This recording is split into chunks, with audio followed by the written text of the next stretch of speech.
Good morning all, and welcome to today's Office of the Premier's press briefing, where the Premier and Minister of Finance, Honorable Joseph E. Farrell, will update you on several areas of national importance and interest.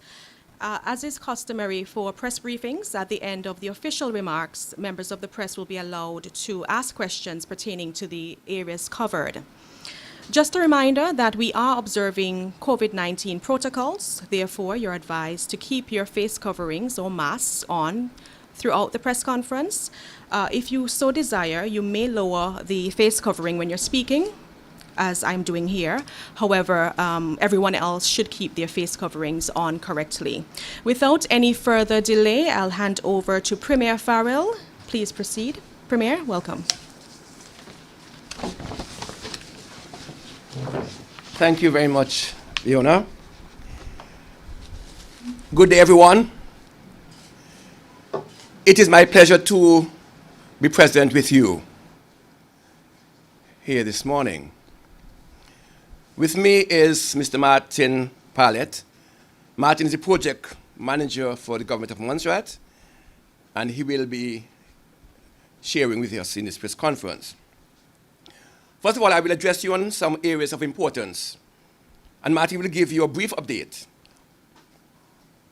on the projects under which we have going on.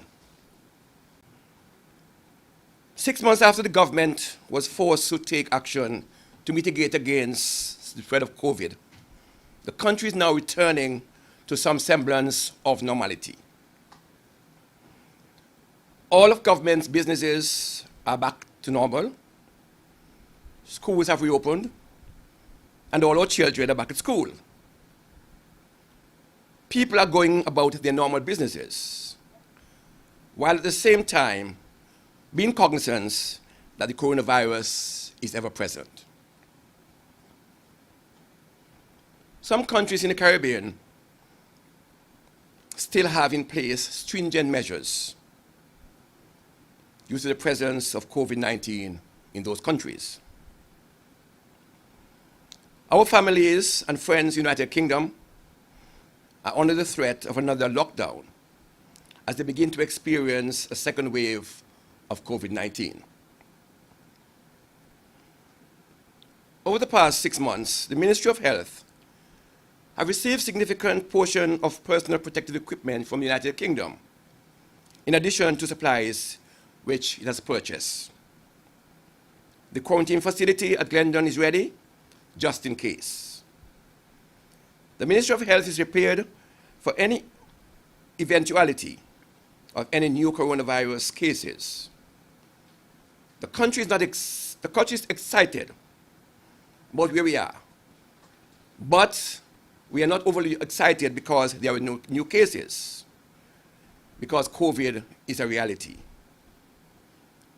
In Montserrat, we are not immune from it. Testing machine has been validated, and PCR tests are being offered to persons who are traveling. In the meantime, we must continue to adhere to the measures and guidances which are in place to protect ourselves and our families, and our neighbors, of course, from contracting the virus. We must all continue to wear our mask when in crowded areas or in contact with persons who are not within our immediate families, and also when we are in business establishments. We must continue to practice good hygiene and to report any flu-like symptoms by calling the casualty department. I hear it loud and clear on the streets. We do not have any known cases. So why are we doing these things? We must continue to protect ourselves and our families. As persons come and go, we are exposed, and therefore we must protect ourselves from any chance of contracting the virus.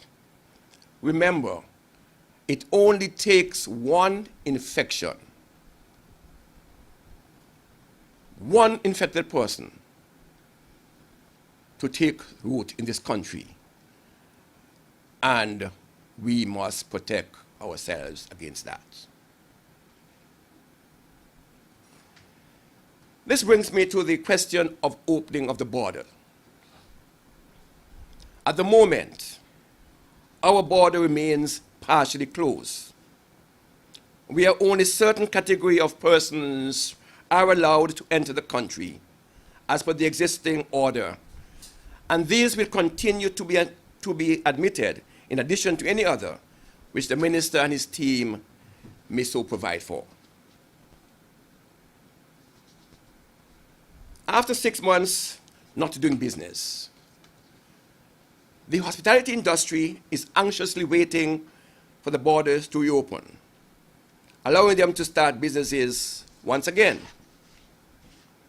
I wish to assure the industry that their business is an integral part of the island's economy,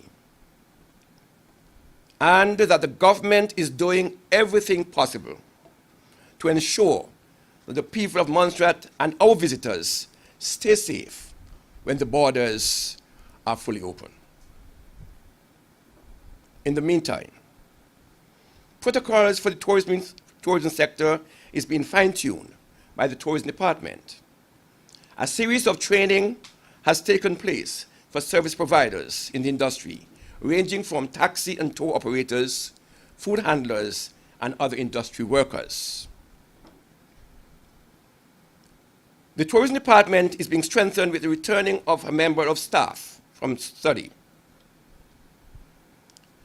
Also, we have put in place a tourism advisory group to work along with the tourism department in ensuring that things are in place for the opening of the tourism sector when the borders are open.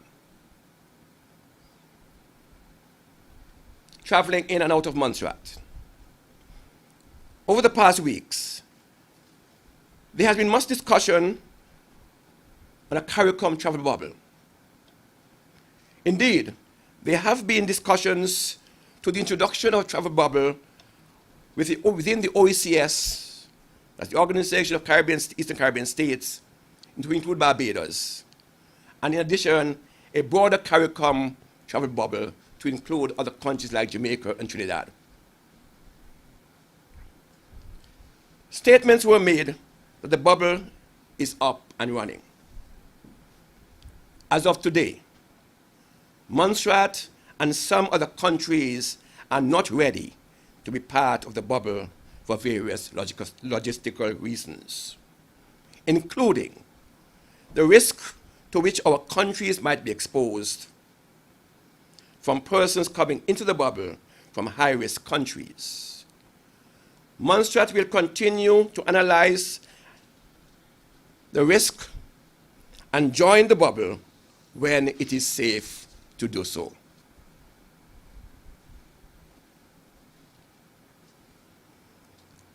It is now fully established that the country is without ferry service and will continue to be without it for a while as of the end of September.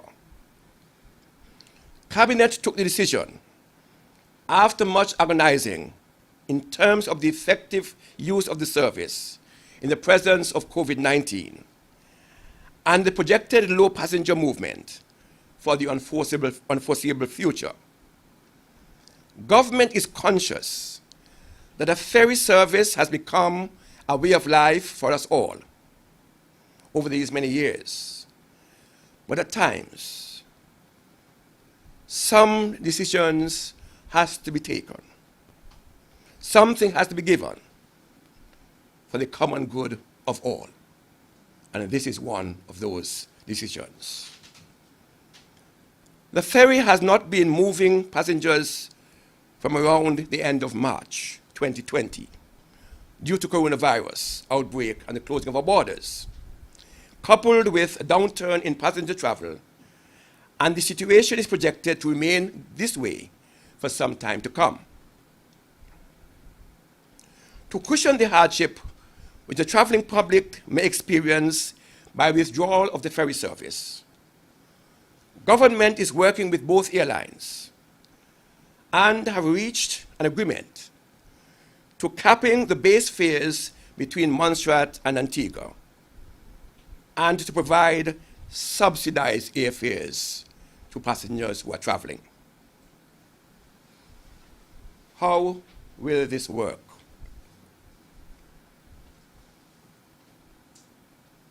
The cap fare agreement will have no bearing on the airport taxes.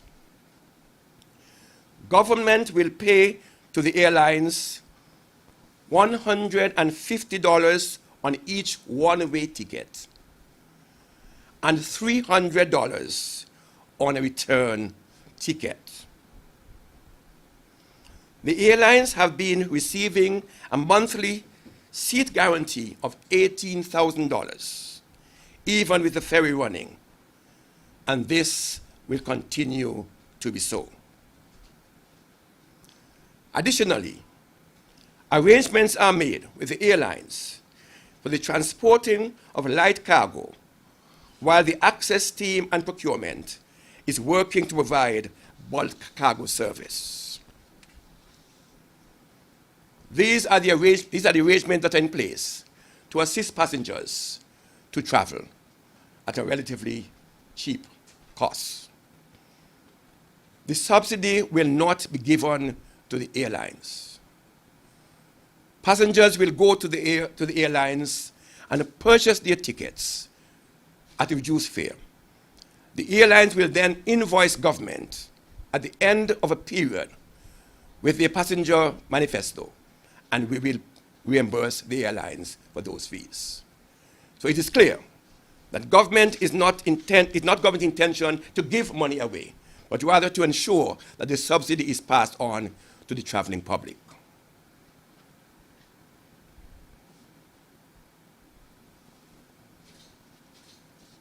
In June, when I presented the 2020-21 budget, I informed the public that we were projecting a $22 million deficit.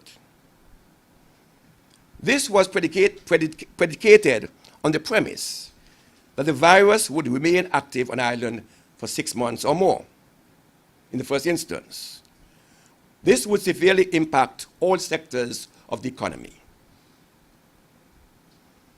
Over the past months, the government with the Ministry of Finance has been working assiduously to manage the budget deficit within the framework of my instruction that no cuts can be made to healthcare, education, and social welfare benefits, while at the same time, we are not in a position to accept new applicants for the social welfare program. We are working with senior managers in various ministries and departments, and I am pleased to report that yesterday I received a revised near to balanced budget. Indications are that we will end this financial year with a much smaller deficit than was projected at the beginning of the financial year.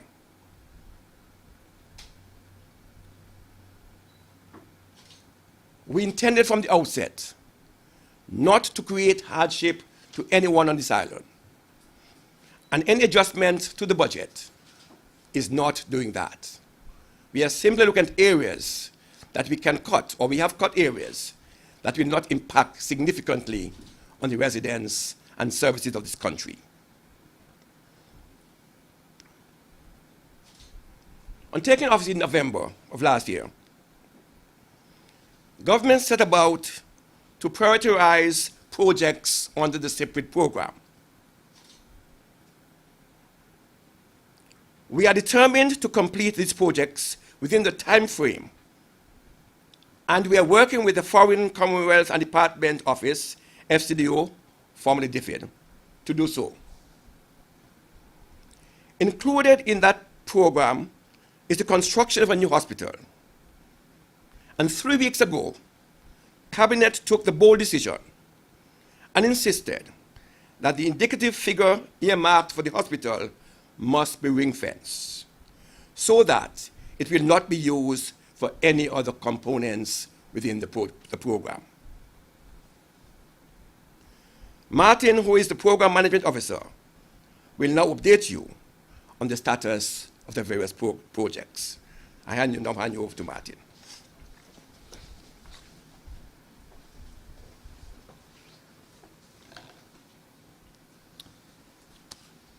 Thank you, Honourable Premier. Pleased to be able to provide a short high-level update on the projects across Government of Montserrat. And there's a lot of good news to share. So the first programme that we have is the SIPREG programme, which we're all aware of, the £30 million funded programme that comes in from FCDO. And as the Premier just mentioned there, the hospital project is on stream and is proceeding through preliminary design, which is ongoing. That preliminary design will then lead to the next stage, which will be detailed design, and after that, construction. So we're hoping that next year we can see some real progress and groundbreaking on that project. The design team, who are currently engaged, Article 25, are working very closely with Ministry of Health and other stakeholders to refine what those design options are. It will then be for Government of Montserrat to make its final design recommendation and take that forward to the next stages. So there will be more public consultation and more news about that stage of the work coming forward soon. In terms of the fibre optic project, which was the first project to be activated under the programme, the installation of that from both a terrestrial, so an on-land point of view, and a sea point of view is fully complete. Now we have a process in place which is testing and monitoring the actual delivery of that service on island. So we have an element of the works which is coming into government and providing new internet service to government, but we also have our telecom providers, Flow and Digicel, who are doing their own testing and monitoring regime on that work. So two important things to highlight on this project. One, it was delivered on schedule and on budget, despite all of the challenges that we had in terms of an international project during COVID. So I think all credit needs to go to Denzel West and the team at Dites for driving that project forward. And also to say that project has already delivered two of the key benefits that we were looking for. One, it's delivered resilience to our communications infrastructure, so that in the case of hurricane or other natural disaster, we now have a reliable, underground, resilient link to the outside world. And second is that we've already just provided exponentially greater capacity on the network.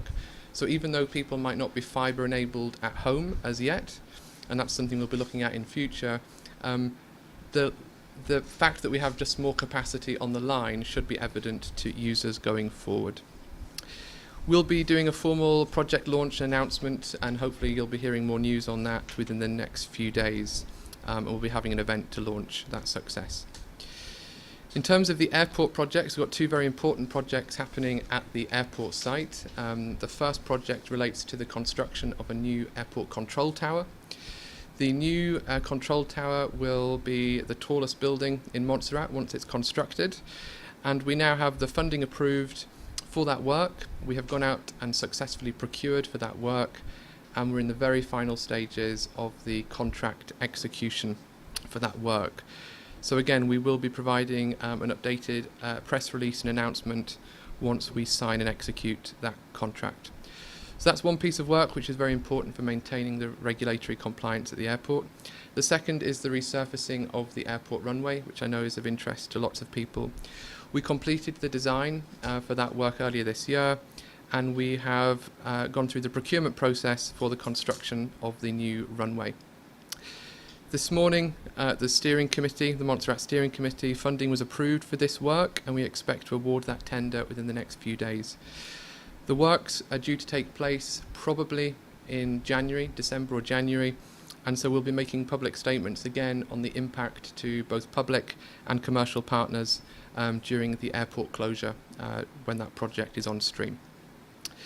We also had another positive piece of news this morning from the steering committee, in that we've approved the funding for the procurement of a new asphalt plant a new hot mix facility, which is a key enabler for our future roads infrastructure projects, and also will provide potential future capability for airport works going forward.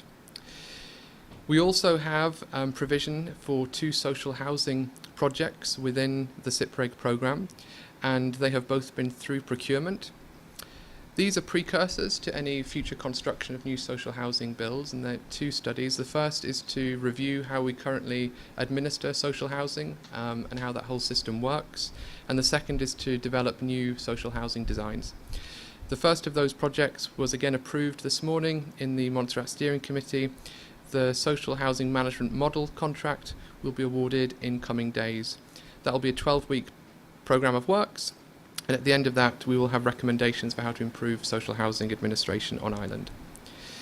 Within the school, we have 2 key pieces of work that are ongoing at the Montserrat Secondary School in terms of improving the infrastructure at that site. The first is improvement to the blocks L and M so that they can be brought back into service and use. We have already undertaken structural assessment works. We're now in the final detailed design drawing stage for that work, and we'll be going out for procurement soon. That will provide 9 new classroom spaces back at the MSS site, especially at a time of COVID when that capacity is needed. We also have works ongoing to restructure and refurbish the staff room at the school too. That's the SIPREG projects, and then just very briefly on the CDB and EU funded projects, we have an ongoing range of tourism improvement projects which the Premier briefly touched upon. You'll have seen development of a new website ongoing, also infrastructure improvements to our beaches and trails, and also early stages of design and consideration for a new volcano interpretation centre. In terms of port development, which will be the most significant infrastructure project that we have on island in coming months, we have 5 pre-qualified bidders for that piece of work, and again in the final stages of preparing the environmental assessment for that new design so that we can go out for the final procurement stage. More broadly, we're developing capability across project and programme management, and we're broadening our partnerships across the region. And I just want to say all of this that you've heard about today relates to significant amounts of work conducted across various ministries and departments. So a lot of work has gone on, and I want to give credit to that work across all the ministries. Clearly, one risk that we're working with at the minute is managing COVID-19 and access to the island for those contractors that we're bringing in. And this is something that we're monitoring and working proactively with Ministry of Health. So I think that's my summary of the project position. Thank you.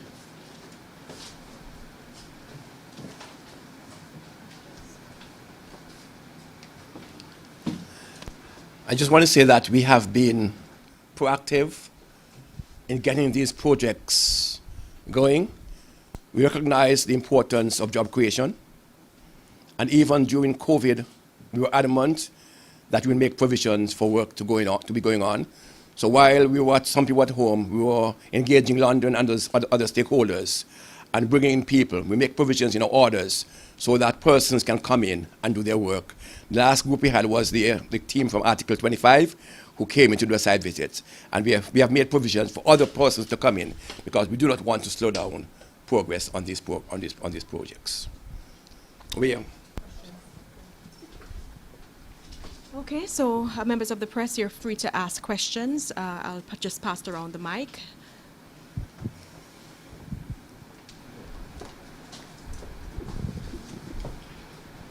Bennett Roach, the Montserrat Reporter, good to be back.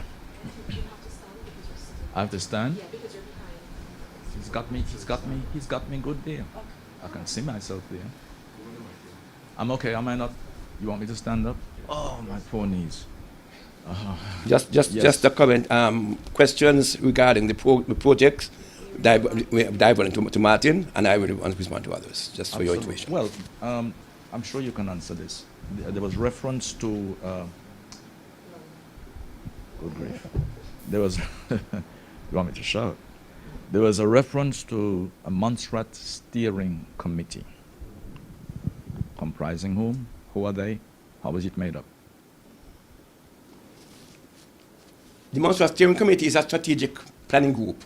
What happens is that on the separate program, there are 2 groups. And the steering committee comprised of Government of Montserrat, DFID, and any other stakeholder that is involved in it, so that we actually propel in that group the projects. So at least Government of Montserrat is on that steering committee, pushing, driving the movement of those programs. So we have a program board, which is the technicians, and we have the steering committee, which is the strategic planning group. I noticed you mentioned other stakeholders. I suppose I could well imagine, I imagined all of those that you mentioned, the government, etc., would be part of it, but who makes up the stakeholders? Who are the stakeholders? It was once DFID and FCO and Governor Montserrat. Now you know that DFID is now subsumed under FCO, so you have the Foreign Commerce and Development Office. So that comprised of some of the former DFID staffing, plus members from FCO and members from the Government of Montserrat. So we have no expertise from the private sector, so to speak, making up these matters that are so integral to the growth of the economy of Montserrat and going forward with your project. No, the project board doesn't have anybody, and neither is the steering committee. Is that a good idea, Premier? Well, they're basically driving government projects, and the technicians are from the various ministries. So these are technicians on the program board who actually understand the technicality, because I don't sit on the program board because I don't understand the technicality of the project. So it works. In the absence of private sector membership, that probably, I'm not sure how to answer that, but it is working. And that's important because the idea is to deliver those projects. I think Martin would like to say something.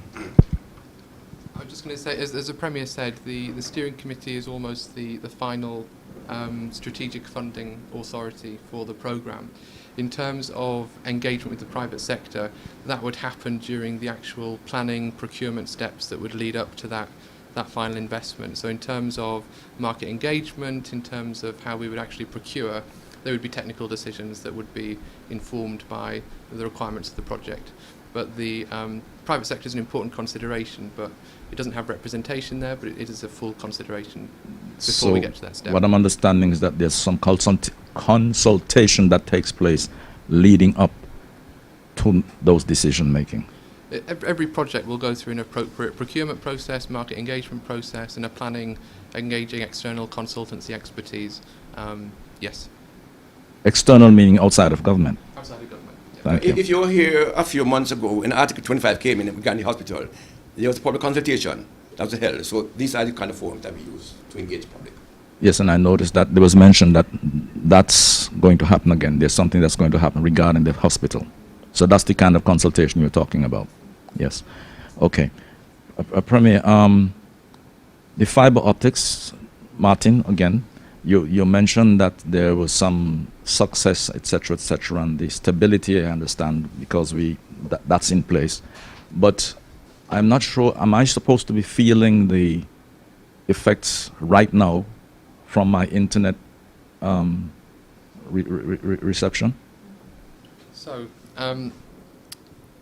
one of the main outputs for the project was to provide government with their internet provision, which is connected, and the transfer is ongoing and testing of that service. So very quickly then, you're saying that what you mentioned referred to government? So the one part is government, yes. One part is then what the service providers buy from the network and use and distribute to their customers.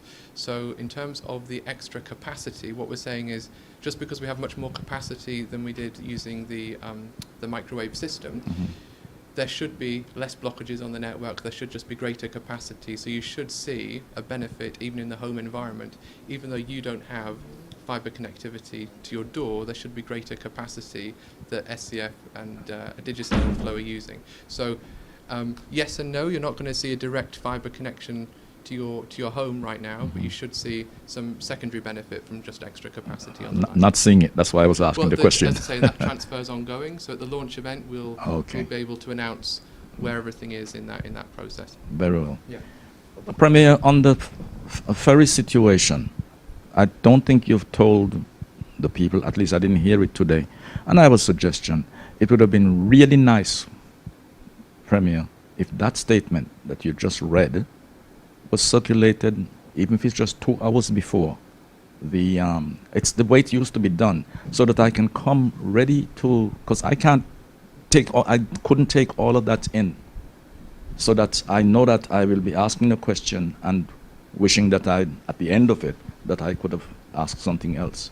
So it is standard practice world over that when you have these kind of statements, that it's provided to the press before. When they can't publish it, it's normal that, if I'm to expand on this, you will hear sometimes the Premier will speak about this, the Premier will speak about that, but that's about it, no details. We are obliged or restricted from speaking to the details that's in that speech, but it's normal. It's difficult to sit here for 15 minutes and listen to a thing and then expect us to be intelligent and sensible about our questions. So I'm just, give it a thought. I know I'm saying things that sounds quite novel to some of us here, but it is not a novel thing at all. We are backwards when it comes to that. On the ferry, I don't recall hearing any real reasoning as to why the ferry is being cut. I made a statement the week of when the ferry service was withdrawn, and a full statement was given on the way to Montserrat, and question and answer was given by the station. So I didn't intend to go through that again at this stage. Well, I have to tell you, Premier, I got so many just today, as people learned that there was going to be this press conference. I got so many questions about the ferry and the lack of it, the missing, what will be missing. I've heard you talk about making arrangements in the future for light luggage, light cargo, which will be taken care of. I'll tell you the first thing somebody said to me, that's it for ice cream on the island. Not really. Well, well, you see that kind of thing. People need some comfort. In my statement just read, I said that there are provisions made for bulk cargo access. I did make that statement, and that is considered as bulk cargo. Yeah, and so they talk about the people who are reliant on that cargo coming in to Montserrat, which will not be able to come in on our little aircrafts. What's the plan on that? What really is the plan on that? You see, Premier, I think sometimes it's easy to do these things on the surface, and that's going back to why I asked about the consultation that goes on into arriving at some of these decisions, because there we will learn the practical things from the practical people, from the people who are actually involved in some of these things. But I don't intend to be making statements, so. But the thing is that there are a lot of people who are concerned, and they still don't know exactly why the ferry was removed. In that you are, I'm not sure when you arrive back on island. Don't take it anyway. But there has been full discussion on other social media, on Radio Montserrat, and in the press briefing that I gave in terms of why. As government, we're expected to manage the economy and manage the budget and manage the health system. And this ferry service, with a budget deficit, and I understand the other talks out there, but there is the need to manage the deficit. The question that I've been asked almost every other day from DFID, how do you plan to manage the deficit? How? And that is why I gave you a breakdown, an idea as to where we are in terms of that, because that is the rhetorical question almost every other day when we speak to DFID. How do you plan to manage that? So the withdrawal of the ferry service is part and parcel of that management of those deficit figures. I'm hoping that I'm covering maybe some of the because that's what I would have expected from others, some of the areas. But that's what you just mentioned about DFID, asking you about how we are managing the deficit. They talk about it every day in London. Every day they discuss it, and they have their plans. I do not understand why that deficit, what made up that deficit? What caused the deficit? I'm not sure what the other members of the press corps is doing, but just to answer this question and possibly give some chance to others. Take it easy, man. I'm done. And we anticipated COVID to last for 6 months in the first instance. There's undoubtedly any question that across the world, and Montserrat is not excluded, that COVID has had a significant impact on the economy. People are out of work, not collecting taxes. We expected port fees to be down. So all of these is a projection that we made at the time, because we couldn't tell people that things were going to be normal at that time.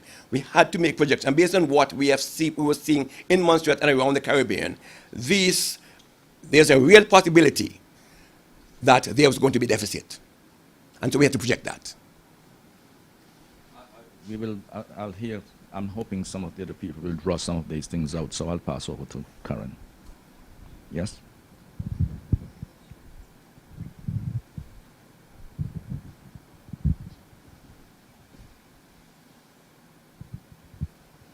Good afternoon. Karen Allen from M&I Media. I would like to ask you about, firstly, you mentioned that the government, with regards to the ferry service, it sounded as if that in the distant future, the ferries probably won't be an option, and that we'd be relying on the airline. And you also mentioned that the government would be subsidizing fares for the citizens, being $150 for a one-way contribution from the government side, and then $300 contribution from the round trip for the return, which is appreciated. What I'd like to know is, what is the end figure for the paying citizen? What does the citizen of Montserrat end up paying now to travel with the contributions made by the government? What is the bottom line figure for the citizens of Montserrat traveling out of Montserrat, one way and round trip, having applied this subsidy? Is it applied at the counter where the citizens are paying, or afterwards? And how much is that? Thanks very much. Very good question. I didn't work with the exact figures, but in working the figures, it's working out to less than $1 million for the 6 months. Less than $1 million for 6 months. That's what we worked out to. Far less. 42036. So if based on the figures we're seeing here, it's looking more like about $421 still that the citizens are facing or actually going to pay, which is still an increase over the fare that we would have paid if we were traveling on the ferry. So is the government going to reconsider and actually implement something that will take away or reduce the actual cost at the end? You're missing one thing. We have agreed on capping the base fare, which has nothing to do with the taxes. Right. So the base fare is capped. Right. And we agree on a base fare with the airlines. And it is out of that base fare that we are giving the subsidy on the aircraft. You will still have to pay your $35, 20, 25, and 10. And if you're coming out of Antigua, you may still have to pay your $101 plus your 10% on ticket plus your airport taxes. Yeah. So we can't account for that Antigua leg. From the Montserrat leg, we have capped the base fare. So, and we did that deliberately because we didn't want airlines because airlines do change their base fare depending on the season. So sometimes you get a low fare and when it's season high. We have agreed with them to cap it. So the airlines are not expected to change that base fare in the next 6 months. Having done that, then we agree on that subsidy. So whereas your figure of 4 something might be what some airlines might be charging, you have to now calculate what base fare have we agreed on, and then add your $35 onto that, going out of Montserrat. Okay. So it's easy to say that a fare is $700 and some dollars now. That's not the case in terms of the agreement to cap the base fare. Thank you for that, Premier. Could you provide us with what that base fare actually is? If I'm not mistaken, the base fare there's a plus or minus $5 US. I think it's 115 US and 119 US, both ways. Don't quote me, I could verify those, but I think that's the figure I got in terms of base fare. You mentioned about the economy previously. With regards to the very deficit that we've been talking about, what projects are in place or plan to be in place that will directly affect or address the deficit and can actually be seen within the next 3 months? If you're talking about government projects, we anticipate that before March, some jobs will be created, but we didn't predicate our deficit fall on that. What we have done is that we have looked through our budget lines, and there are certain lines in the budget that will not be spent. Let's say, for instance, international travel. Public service will not be traveling significantly within the next year, so that's a saving in the line. Contributions to regional institutions. We have taken the bold step this year not to pay the full 100%. And we are not, as a matter of fact, over the years, Montserrat have been one of the few countries that have paid upfront all of the international contributions. There are countries that are owing millions to the region. We have decided to pay 50% of our contributions to regional institutions now. If the budget improves later on, then we'll pay the balance. So we have looked at lines within the budget which will not impact residents. It will not affect services. And I mentioned in my briefing that I've instructed finance, you cannot touch healthcare, you cannot touch social welfare services, you cannot touch education. And I mentioned, though, that we've been in a position to add new recipients or applicants to the welfare system. And there, for instance, we are not going to recruit any large number of public servants within the year. And we look at the technical corporation budget, and we are also reducing the number of TCs that we bring in on that. So although the money is ring fence, and I just want to clarify the ring fence thing, because ring fence is a big thing. Ring fence is money that are set aside for specific usage. But the caveat is you cannot spend from it unless you discuss with DFID or FCDO. FCDO. You must discuss with them if you want to use it for something else. So there's nothing that say you cannot use that money towards the budget deficit, but you must discuss it with DFID, and we have done so. So, essentially, if I understood your response with regards to what we should expect to see in 3 months, it's just basically the more efficient management of the current spending of the public funds that's been budgeted. But I guess what I'm trying to ask is, as far as you're concerned, citizens, what economic benefits are we going to see, and are there going to be any in the next 3 months that will physically impact the situation economically for the citizens in the private sector who may not have a government job to rely on? When we roll out the control tower, for instance, which I know is going to come out very quickly, it's going to create jobs. So those are new monies coming into the economy. People will get jobs. And once you create employment, clearly businesses benefit from those employment. That's a fact. And the MSS Block L&M, these are all, it is the construction industry that's going to create a job which will spill off into the economy and give us some hope. But if you're talking about whether these jobs are going to impact the deficit, we're not banking on those projects to offset the deficit figures. We have already worked out those figures, but we are looking at this project to improve livelihoods of individuals on island. You mentioned the travel bubble earlier and stated that the position of the government is that, based on their assessment of the risk factors and the countries involved, that this government was not prepared to take that risk, and I respect that decision very much.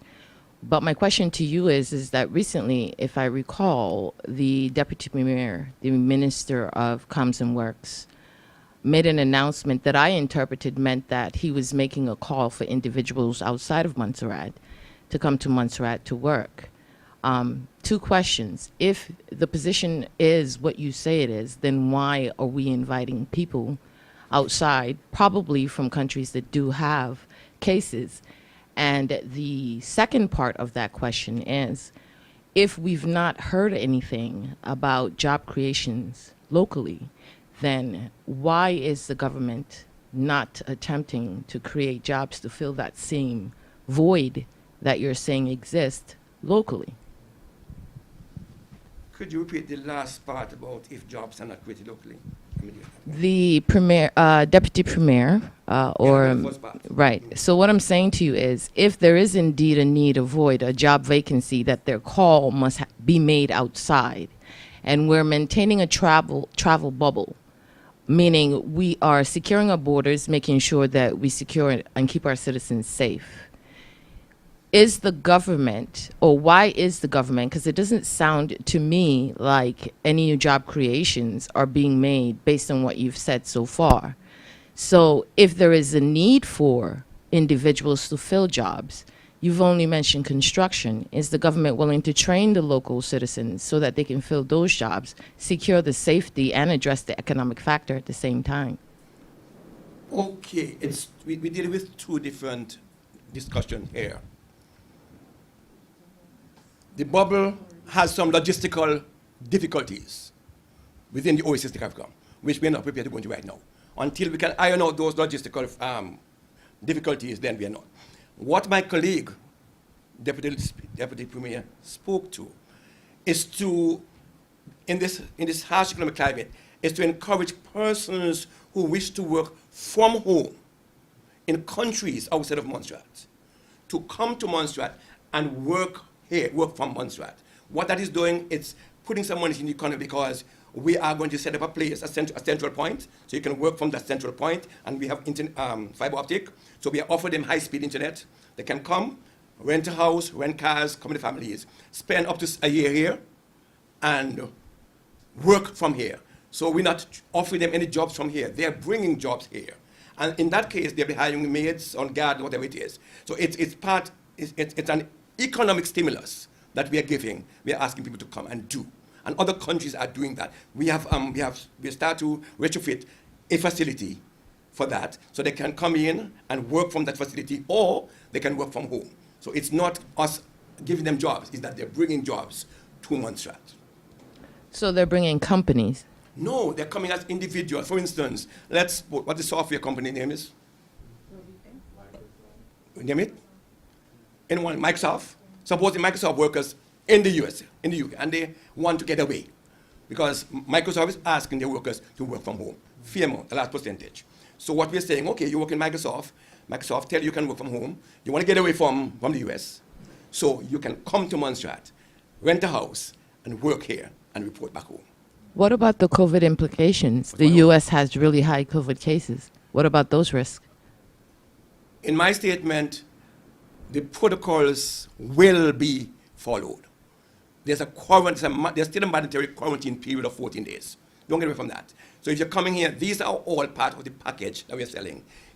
Anybody come to Montserrat must understand that there's a 14-day quarantine period. We will have to vet those individuals who are coming through the normal vetting system that we already have in place, where the Minister of Health, the Ministry of approve those individuals based on where they're coming from. And of course, they'll have to follow the protocols. So let's not worry too much about that. We're not giving any pets and favors to anybody. They will follow the protocols that are in place. I just have one final question. I did not hear, this is economic initiatives. You mentioned the redevelopment of economically and facing the deficit, et cetera. Your administration also mentioned prior to attaining office that you were considering decriminalizing marijuana. Are you still considering that as an initiative to stimulate our economy? Where is it? If so, when should we expect you to table that action? And if not, would you say that it would have been that the administration misled the public? The Drug Act falls directly under the Minister of Health, and he will speak to anything relating to the Drug Act in his own press briefings. Thank you very much. Good morning, good afternoon, Mr. Premier Martin. I want to start with an observation, Mr. Premier, and it has to do with a communications gap where there is critical information needed. People have a lot of questions that they want answers to, and that information is not coming forth. There is this ineffable, indescribable silence, and it is becoming very worrisome. What do you intend to do, what your government intends to do to ensure that this information is given so that it can be disseminated properly and timely to the populace? I think you're putting me in a spot. Because as an employer of government radio station, the onus is on the radio station. If we're not coming forward, call the Premier, call a minister, and get information pertaining to specific topics. So yes, I understand there might be a deafening silence, but I push it back on the media. Radio Munster is a government-owned radio station. And I am not hidden. I'm not in some isolation ward somewhere. Neither my ministers. We are all there. And it only takes a phone call away to do just that. As a matter of fact, there's a lot of happenings and discussions that have emanated from Facebook page or wherever. And nobody has called the Premier to ask, what is your version of X? Nobody. I've gone to the radio station, I've made statements, but I expect you to call, and I must compliment one member who's sitting here, who sends an email and says, Premier, can I have an answer to this question? I won't call the name to embarrass the person, but thank you very much. The person knows who he or she is. Hold on, let me finish. The person knows who or she is. They called, they emailed. Upon the last email I got was Friday or Monday, asking me, Premier, can I have answers to this question? And I seem to say, okay, fine. I'll be dealing with those in a press briefing on Wednesday. So I hear you loud and clear, but I'm also saying to the radio station, it's your government, it's government radio station, why not challenge us as ministers or challenge us as civil servants? Because civil servants also have answers to so many questions. Mr. Premier, I noticed that you're very passionate about that, but you know that that is not entirely the case. It might not be with you, but we know definitely that is not the case with a number of others. But let me stop here. If there's a travel bubble, I'm the minister responsible for CARICOM affairs. I'm the minister responsible for tourism. I'm the minister responsible for OECS affairs. The regional affairs officer sits in my office. If there's a statement about the ferry withdrawal, none of these, nobody from the radio station have contacted me up until this point as to the government position. Nobody. Mr. Premier, I'm passionate because it's a government radio station. Yeah, we're not. No, that is beside the point. We're not getting to this emotional argument. Anyhow, let's move on. Let's look at the whole ferry issue, and I've done some research, some investigation regarding the termination of the contract, the ferry, and this is one of the situations that has arisen. When the decision was made, of course we know that government has to make a decision, or decisions as the case may be, but there was no consultation with the people who the operation of the ferry would impact. And this has been the case. Now, we know that a contract extension was given to Jaden's son, a letter. I investigated that as well. And the whole issue was that Jaden's son, they had at least two other offers. One to provide a link among the Grenadine Islands, Beckwith, Canouan, etc., and one from St. Vincent to Martinique. And they, based on the commitment through the letter that they were given, they turned down those. Now, what I found out also, that there is legal implication, and that I know that is ongoing. Has the government of Montserrat ever considered the legal implications of this action? You're quite right. If there's a legal implication, I will not comment on the matter. I was expecting that answer, yes. But government does not make decisions without seeking legal advice. The Attorney General sits in cabinet. The Attorney General is available to all of us as ministers. So no decision is made without legal advice. Just a while ago, you said that, I don't want to expand, but you said you have done your research. Indeed, I did. But there's one piece of evidence that you don't have, Okay. and that other people don't have. And we'll rest the case right there. But the bottom line is, Mr. Premier, the fact is that there is legal course that is being taken. That is the bottom line. And I ask this question on this premise that the government of Montserrat owes in excess of $6 million in legal payments for cases over $6 million. And this in itself has the potential to take that further. So this is something that we should always consider. I don't know what kind of advice that you've been getting, but these are reality situations that we need to take seriously. The impression is that $6 million was incurred when? Over a period of time, yes. I don't want to make that clear. But I'm just saying that it's But this is going through. If it's going to a legal thing, fine. Government, anybody has the right to take people to court. Anybody. All right. Let's move on to Mr. Premier. Now we have janitors in Antigua. They too were given a commitment, some assurance that there would be a contract extension. And they too find themselves in a quandary. What is the situation regarding them? There could be legal action too. So what is the situation regarding them? The Access Division is being guided by the legal team, and that is as much as I can say on that in particular. Okay, you mentioned additional persons who will be added on to the social services list. No additional? I got that wrong? No additional. No additional, okay. And we've also been hearing about salary cuts and so on. Is there any truth in this one, Mr. Premier?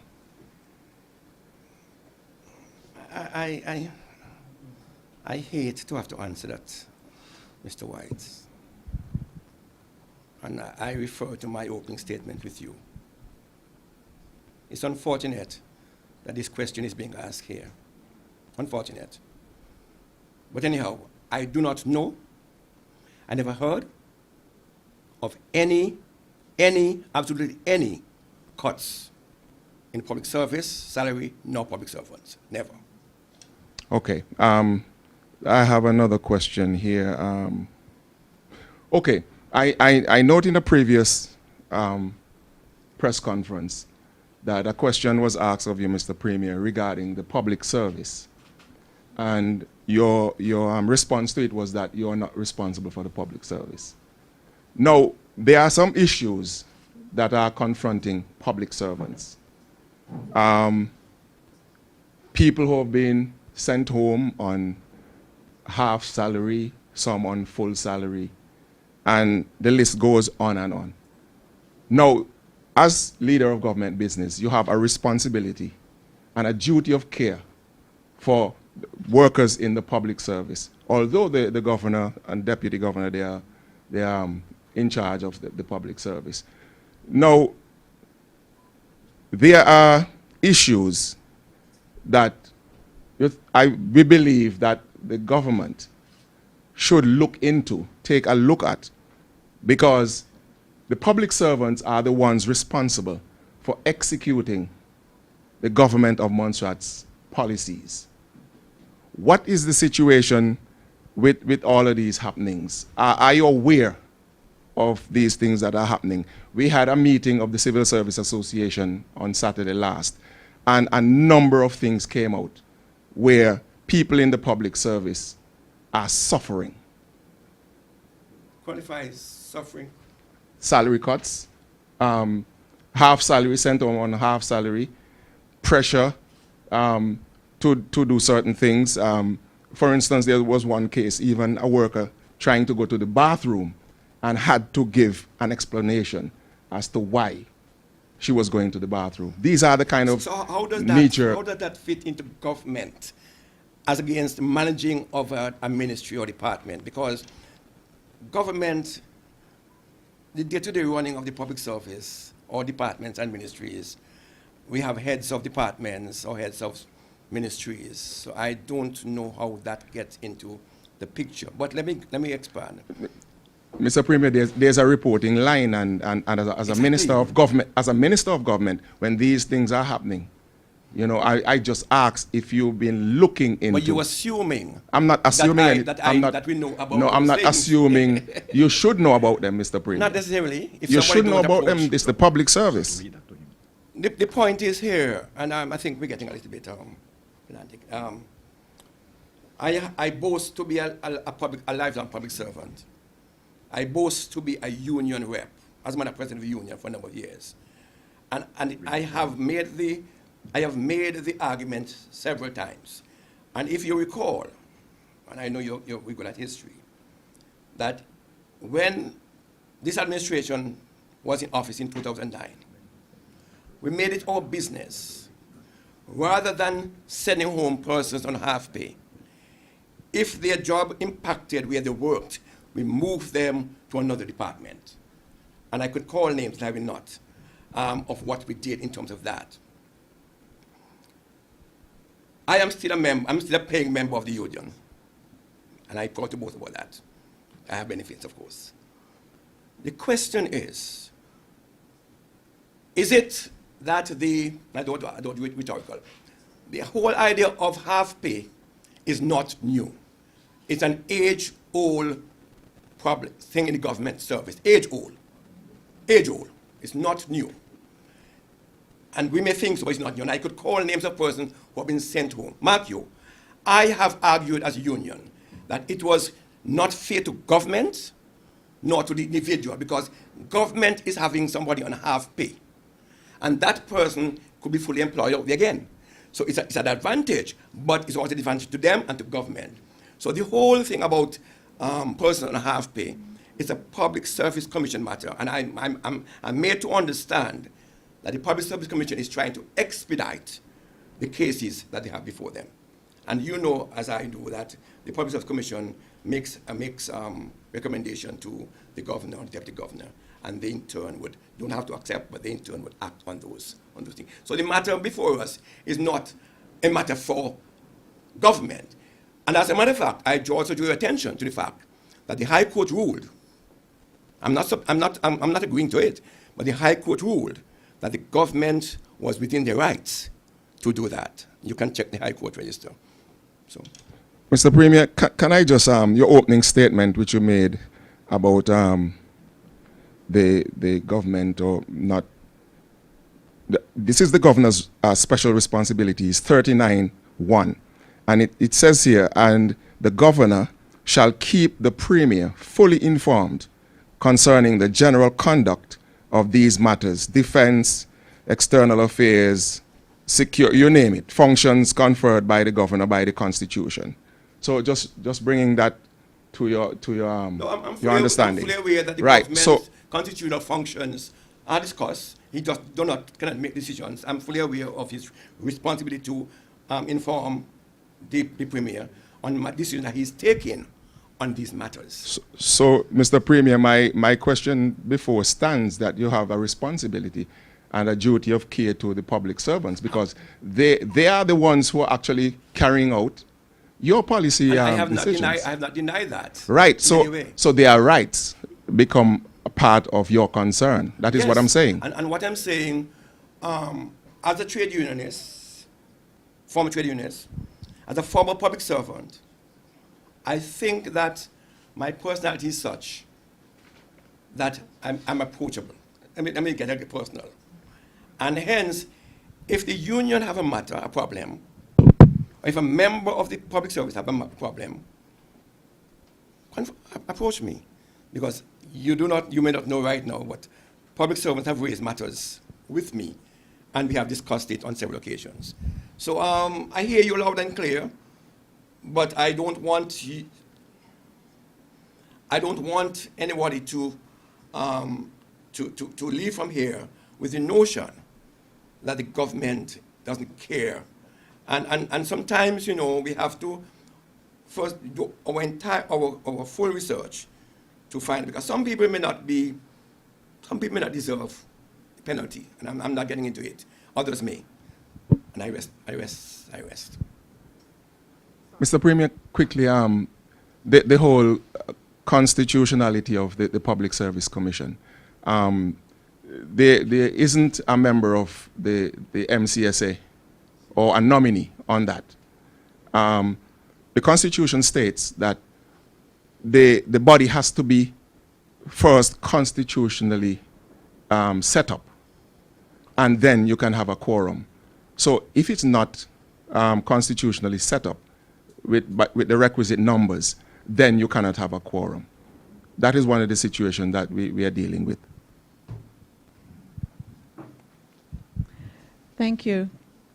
Narissa Golden, Discover Montserrat. Premier, you mentioned a new near to balanced budget. Can you tell me what that figure is? Tell us what that figure is. Yes, as of yesterday afternoon, we were down to about 3 million projected. Let me be clear. Projected. Down to 3 million. Okay. Is there any truth to the fact that the Treasury right now is having a financial, in terms of liquidity? That is possible because we draw down tranches from the UK, the first for three tranches. And I know that the request for the second tranche went off.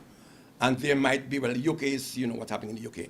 And I know they are in discussion, and that I'm assured that should be released shortly. So yes, the Treasury might very well have a liquidity problem because of the second tranche may not arrive as yet. Okay. I know with your cuts, you've been pretty stringent on what you're going to do. How does that affect our festivals? Are we going to have a carnival this year and a literary festival? Carnival and festival is going to, we have to look at the different scenarios and what is happening in terms of the health. The Director of MAC have worked out several scenarios, and I think he was with me in a program, and he has worked out several scenarios. If COVID continue without COVID, if the borders are closed, that will be shared with you. I'm certain that he will share it with you in short time. If not, I will let him share it with the public. So, but there is some idea of virtual festival, whatever. But can we assume that you've cut their budget as well, or are they getting the same? Well, if they have a reduced program, clearly the budget will be cut. I'm not saying that it's cut, but if there's not going to be any festival day and Queen show and that sort of thing, clearly they will get reduced amount of money. So I guess you made some savings there then. I'm not saying that yet. Okay. All right. You mentioned about the fares. I just want to go back to that for a second because what I was sharing with Karen was based on what was on the website. As now, I tried airline's website? Yeah, I tried booking a ticket for October. So, what dates do those go into effect? The paper has been written, and I don't want to give you. I want to tell you 1st October. I don't want to tell you that, but it's going to be in October. I can't tell you But Okay. what you have on the website is the fares. That's not the negotiated tapped base fare, cap base fare. Oh, okay. All right.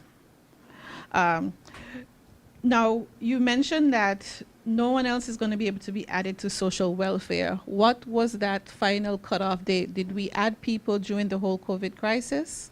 Or is this a pre-COVID figure that you're working with? We have a pre-COVID figure. And for the information of the media, last year we had to provide 2 supplementary appropriation to offset expenses for the social welfare budget. We just don't have money this year to expand it. In normal times, certainly we wouldn't refuse anybody. I think the Social Welfare Board is taking applications, looking through them, but the word is that you may not be able to get on this year because of financial constraints. So yes, it's pre-COVID budget, which is huge. But in light of the deficit, we just may not be able to take on new applicants for this bid. Yeah.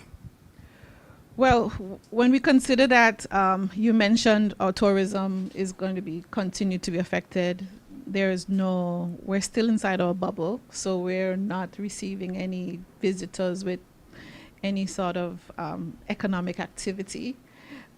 Nobody being able to be added to social welfare, and the government doesn't per se have a stimulus project for enterprise development. What are your concerns, or what are your technicians telling you about the implications of our current situation? We are concerned, and what we have seen is that most of the new applicants are persons who actually received assistance during the COVID. Most of them, they were not, that kind of thing. I guess it's an expectation which we are not able to fulfill at this point in time. But clearly, we understand that persons will undergo hardship. And that is why we're hoping that the construction industry and other things like that could be beefed up so that at least persons will get some jobs, and that the business sector would have some cash flow coming from that. Okay, last question, sir. Just to follow up on the idea of the digital nomads, do you have a date? I believe are you working on a paper? Do we have a date from which we want to do this? And what sort of conversations are being had with local real estate management companies or just property owners about what our capacity is in terms of, is there going to be a figure? Like, are we going to allow 50 digital nomads because that's how many places that we have available? What's the discussion like around that? You recognize your tourism, so we have asked tourism to work along with my minister, who's the lead person on it.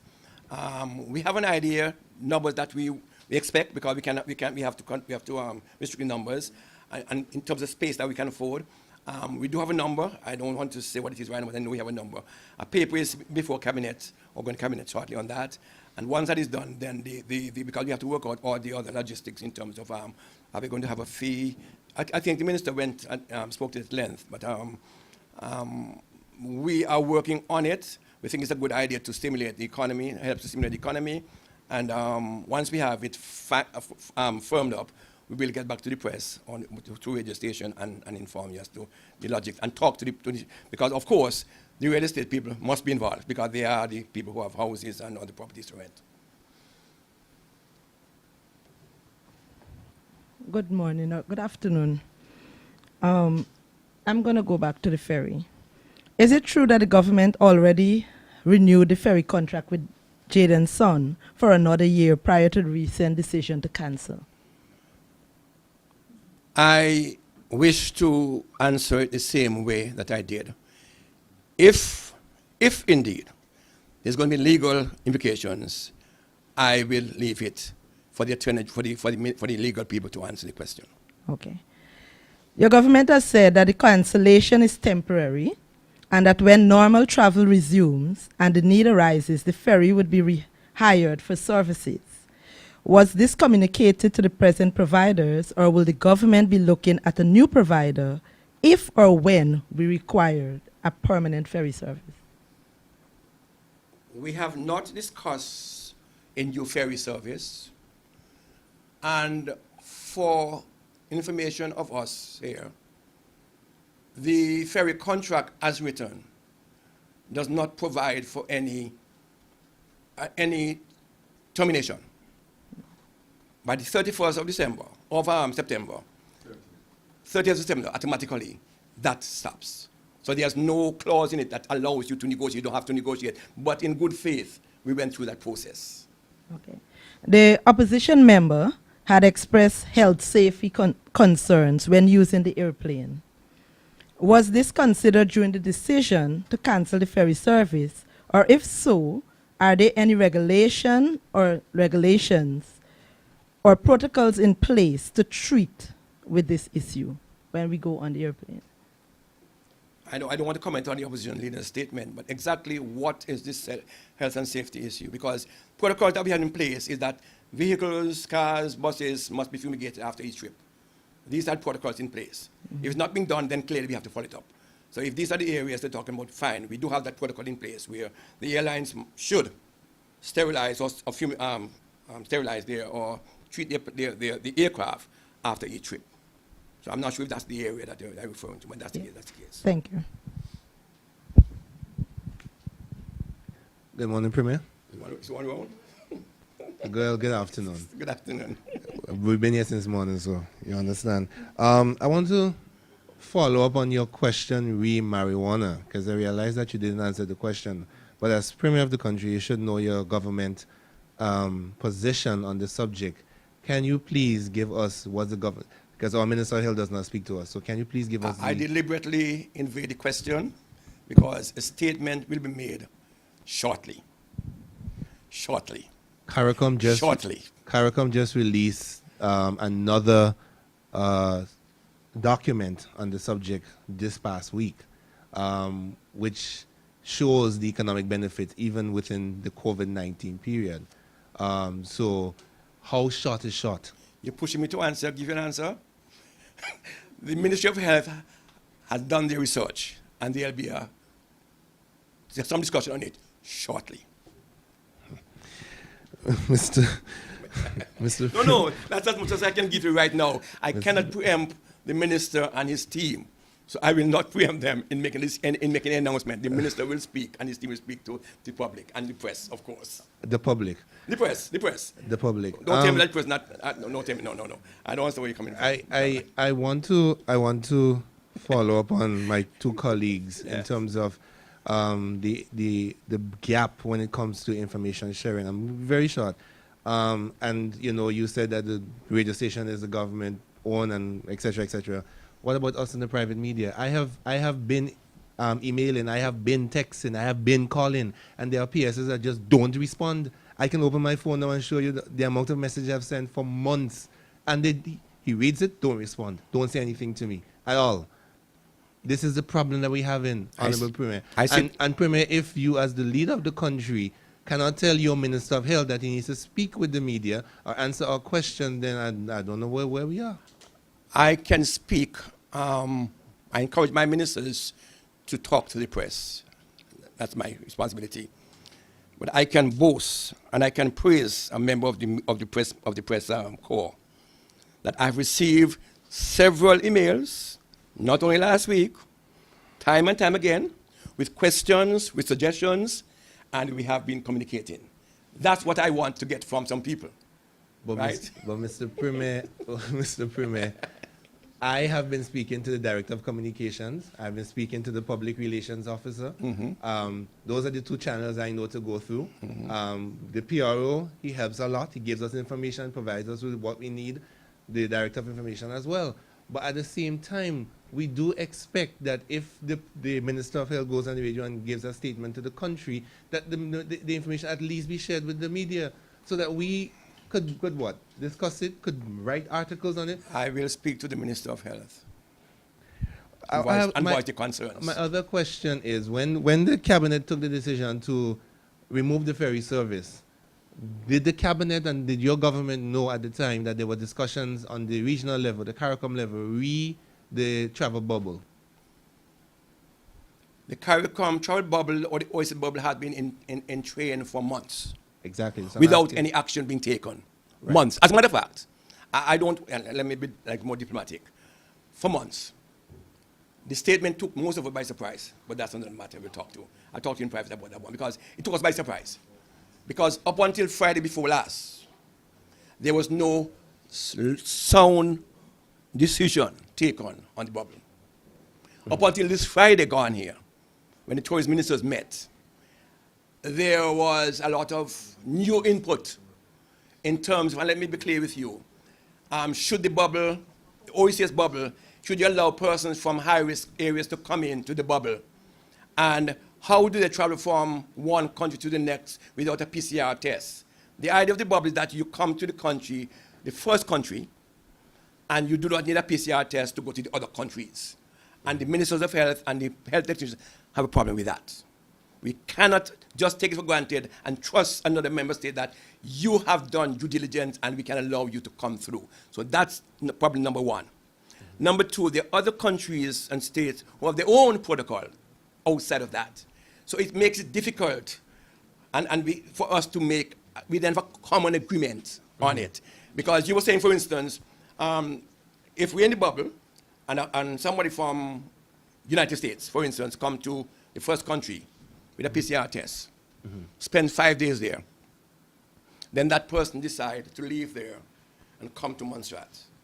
That's a risk for us. What we are saying, what Montserrat is saying, and Montserrat said in the last meeting, if that person who's living in the States, intend to travel to 2 or 3 or 4 countries island hopping, all of these states, he must apply to all of these states prior to leaving the US so that we can vet the individuals and give approval. If that doesn't happen, there's no way I'm going to let anybody island hop to Montserrat like that. No way.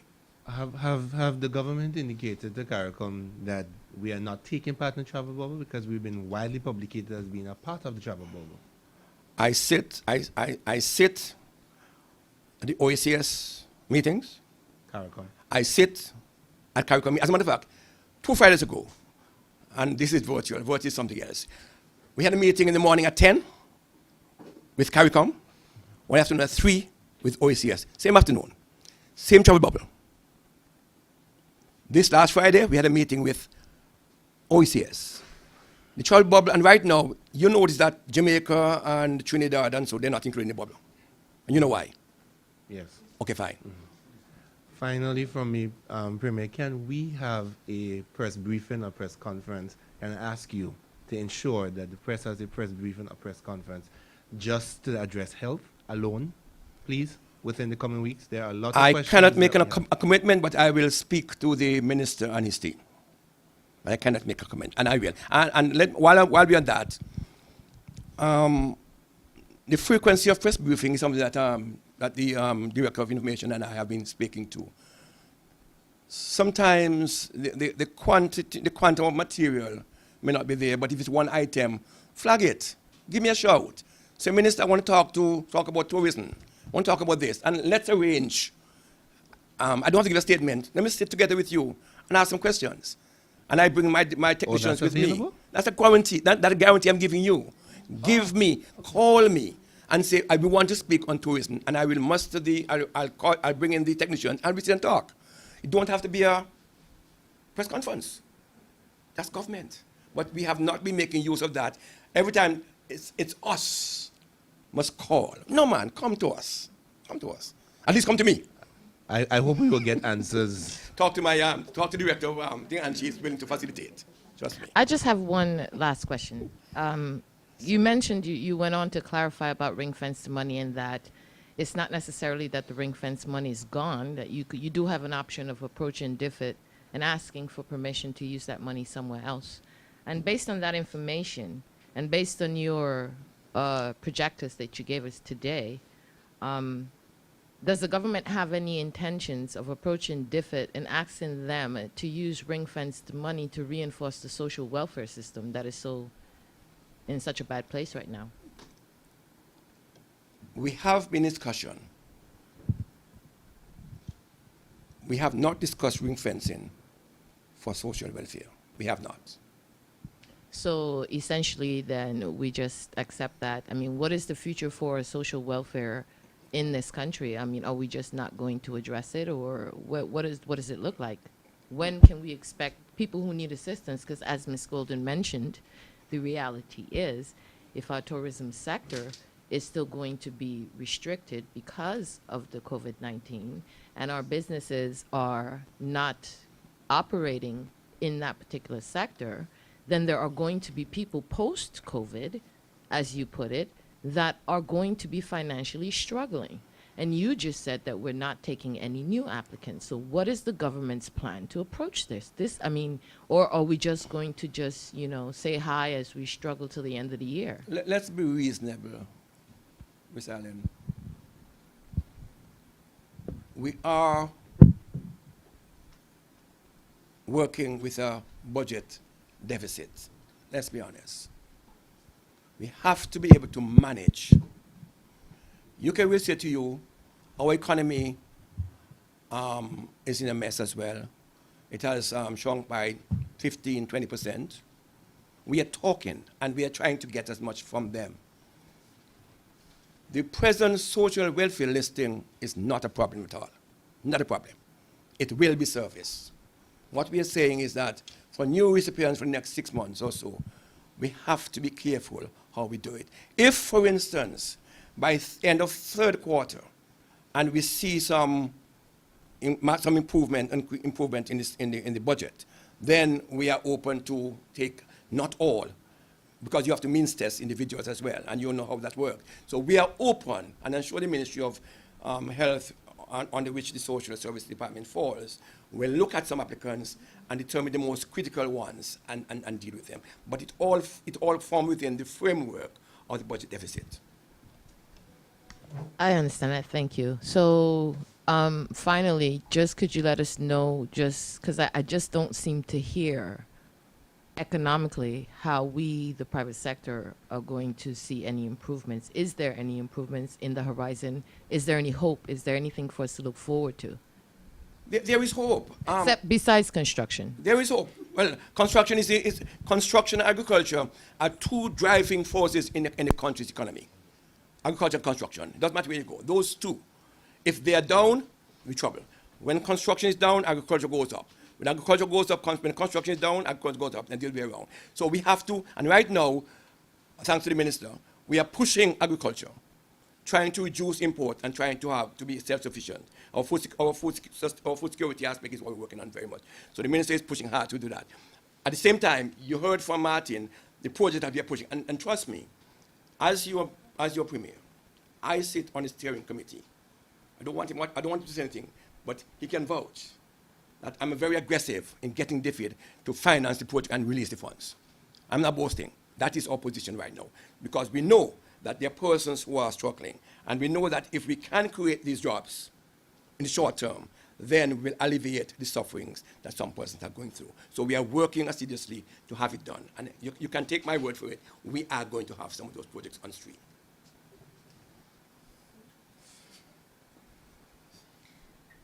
Okay, thank you all for attending.